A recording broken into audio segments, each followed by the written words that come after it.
Hey guys, it's Sensei Phil with Chosen Martial Arts Academy. I'm here with Fabio. Today I wanted to talk about a bit of defense. Now, I want to preface this by saying, just reminding rather, that in terms of self-defense, in terms of like combat sports or anything like that, you're not winning with defense, right? Now, winning could be like surviving, could be getting a point or whatever. You have to have that offense in there, right? So when I say defense, think of it as a point in time that can open up for some offense, okay? So let me just put that out there, get that into your mind, okay? Now, when it comes to defense, a lot of it comes down to like timing and where you're able to react. If in a combat sport, when we're like facing each other, we can see, like I can see what he's doing, right? If he's coming in a haymaker, I've got a lot of time, I've got a lot of distance to be able to react to that. But if it's in a self-defense type situation, maybe I'm standing this way, I'm talking to my friend or whatever, and this guy just sucker punches me. Oh my gosh, maybe I don't see it at all. Maybe at best I see it too late, and I'm not able to do the same types of things as far as defense when I'm facing him directly, right? So that's the kind of the context you have to keep in mind here when you're looking at defending against kind of punches. And for now, I'm just going to talk about haymakers, which is like a really wide looping kind of punch. If there's somebody that is untrained, for the most part, we talk about like 80-20 type of self-defense here. Most of the time, 80% of the time, the people that are going to be attacking you, they're not trained. They don't know how to throw straight punches. They don't know how to keep their hands up, whatever. All they know is they want to knock your head off, right, and they're going to come looping in like that. So we're going to talk about kind of a defense there, all right? Now, when it comes to, if it's such that I see him, I want to get it so that I can kind of intercept it where the strike is going to be weakest, right? So if you think about a car, right? If a car is at the top of the hill, say San Francisco, right? This car is at the top of the hill and it starts rolling and you want to stop that car.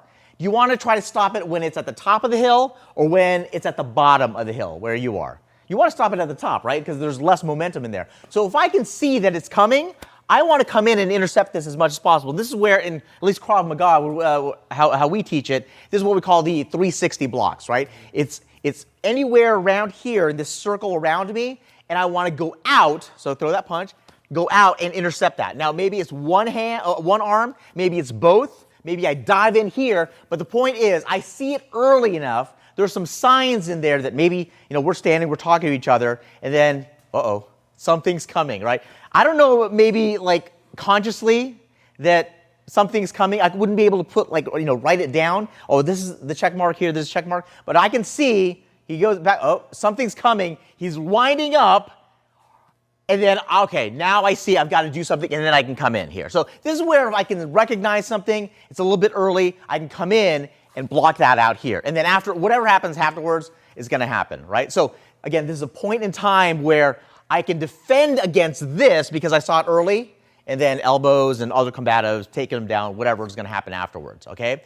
Now, there may be times where I am late, right? So even if I'm seeing him here, maybe I'm distracted, maybe I didn't see it in time, I've got the shock factor of like, oh my God, something's coming, and I need to block, right? This is where what we call high coverage would come in, right? So if I see it too late, the main thing is I want to protect my head. I want to protect my chin. I want to protect myself from getting knocked out. Really hard impact on the side of the head here, that could jostle the brain, cause you to go unconscious, right? Get knocked out. If you get hit here, and you see this in boxing and other combat sports, they get hit on the chin, that gets a quick turn on the brain, and your skull, and it knocks in there, you're going to get knocked out. You don't want that, all right? So the way that you want to do that is you want to protect yourself in the easiest way possible, right? Where it's not fine motor movements or anything like that. Let me just cover up. And the way you want to think about it is like, what's the laws these days, even for kids on bikes, right? They need a what? A helmet. You need a helmet. So you can create a helmet for yourself without all the plastic and styrofoam. And the way you do that is you bring your arm up to your head. Okay, so it's kind of like you're combing your head, like Grease and what's that? The Outsiders. Remember The Outsiders? This is probably way before their time, but yeah, I know, totally dated ourselves, right? But they're combing their hair back, right? And that's what you want to do here is you get your hand back, almost down your back, and you get your elbow up this way. Okay, so this is a lot more. It serves a lot more padding than if you just put your hand up, right? I'm gonna put my hand up here. That's very thin, right? So if he hits me, boom. There's not really much absorption there, protection. Versus this, bam. That's what you want. All right. So if I catch it, and even if it's such that I see it early and I don't want to come in or I can't come in for some reason, I do this, then I'm much more protected, right? So you just want to practice that, and that's kind of level one of this. If he's coming in, I see it, I block this way, that's a good block, right? I absorb it here. One way to add to it, let's go this way, Fabio, is if I can do this and I turn to absorb it a little bit as well. Like you ever play the game where you're tossing a raw egg, back and forth, and you're backing up, and you gotta cushion it a little bit, right? So it's the same kind of thing. So instead of like covering here and taking the full impact, I cover and I turn a little bit to be able to absorb a little bit more. Now, what's the benefit of doing this also, though? If I turn. Oh, you are cocking up the other side. I'm setting this up, right? So it's not about just the defense part of it, of like defending against this punch. Now I've turned myself. This is in the ready position now. This is locked and loaded, so I can throw that counter as I need to, right? So if I can see it early, I can come in and intercept it where it's weak. But if I'm late, or maybe I just for some reason I can't do that, I block and turn at the same time. So I've got this helmet in here. If I have to reinforce it a bit, maybe it's not his fist. Maybe it's a baseball bat, something like that, right?